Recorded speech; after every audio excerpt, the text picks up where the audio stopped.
Dans ce 3e épisode de ma série sur l'influence, on va parler de la rareté. Et pour commencer, on va parler de Roméo et Juliette. Vous connaissez l'histoire. 2 adolescents tombent amoureux, mais leurs familles sont ennemies. Et donc leur amour est interdit. L'histoire se termine avec le double suicide des amants.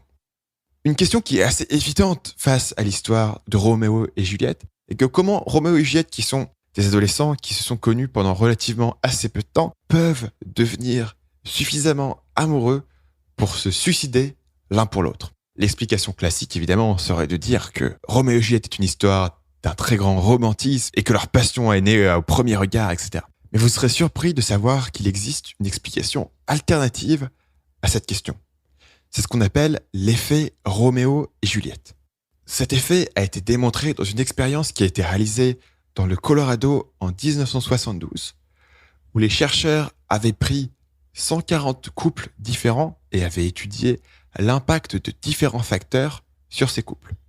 Ce qu'ils avaient découvert, c'est que la désapprobation familiale et les interdictions qui venaient des parents avaient tendance à magnifier les sentiments d'amour au sein du couple et avaient tendance à augmenter l'envie que les gens avaient de se marier. En d'autres sens, si un partenaire romantique était interdit, désapprouvé, cela le rendait plus désirable.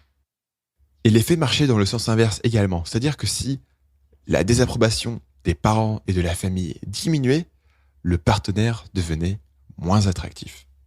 Cette idée nous aide à expliquer le paradoxe de Roméo et Juliette. Et peut-être que si l'amour de Roméo et Juliette n'était pas interdit, il n'aurait pas été aussi fort. Et le principe psychologique fondamental qui passe en dessous de ce dont on vient de parler, c'est le principe de rareté. Le principe de rareté dit que quand un produit est rare, au risque de ne plus être disponible, nous lui donnons plus de valeur, même si son utilité reste la même.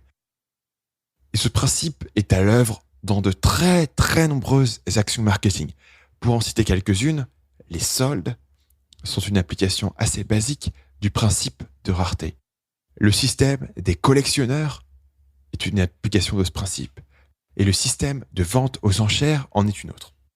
Avant de se plonger en profondeur dans le principe de rareté, je veux préciser que cet épisode est le 3e épisode d'une série sur le livre Influence de Robert Cialdini. Vous pouvez écouter les 2 épisodes précédents qui portent numéro 1 sur la preuve sociale et numéro 2 sur le principe de réciprocité en vous rendant sur le site à l'adresse marketingmania.fr/podcast. Salut, c'est Stan, j'espère que vous avez apprécié cet extrait du podcast Marketing Mania. Bien sûr, vous pouvez retrouver l'ensemble des épisodes du podcast, y compris les instructions sur comment vous abonner sur l'application Apple Podcast ou sur votre téléphone Android en vous rendant sur mon site à l'adresse marketingmania.fr/podcast. Je vous ai mis le lien dans la description de cette vidéo.